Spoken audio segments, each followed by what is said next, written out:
இன்றே டவுன்லோட் செய்து உங்கள் ஃபேவரட் ஷோக்களை என்ஜாய் பண்ணுங்க. பெத்தவங்க சம்மதத்தோட தாண்டா கல்யாணம் பண்ணோம். அதை விட்டு இப்படி முட்டாள்தனமான முடிவு எடுத்திருக்கீங்க. இது எவ்வளவு பெரிய பிரச்சனைல போய் முடியும் தெரியுமா? டேய் சாரிடா கார்த்தி. டேய் விட்றா. கார்த்தி, இந்த பிரச்சனையில இருந்து நீதானே எங்களை காப்பாத்தணும். எங்களுக்கு வேற வழி தெரியலடா. அதனாலதான் இப்படி பண்ணிட்டோம். ஆமா, நீங்க தான் எங்களை காப்பாத்தணும். அம்மா நீங்க சொன்னாதான் கேட்பாங்க. எங்க கல்யாணத்தை எப்படியாவது ஒத்துக்க வைங்க. நீங்க 2 பேரும் கல்யாணம் பண்ணிப்பீங்க. உங்களுக்காக நான் போய் பேசணும். உங்க அம்மா கிட்டலாம் இதை பத்தி நான் போய் பேச முடியாது.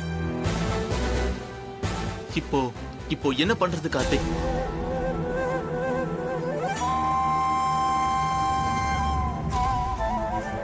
முதல்ல 2 பேரும் அந்த மாலையை கழட்டுங்க. யாராவது பார்த்துட்டு போய் சொல்ற போறாங்க.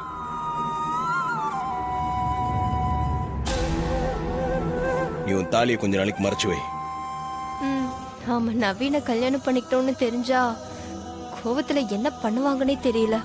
கல்யாணம் நடந்ததை வெளியில சொல்லவும் முடியல. இப்படி எல்லா பக்கமும் பிரச்சனையா வாழ்ந்துட்டு இருக்கிறத விட நம்ம முடிவை நம்மளே தேடிக்கிறது தான் நல்லது.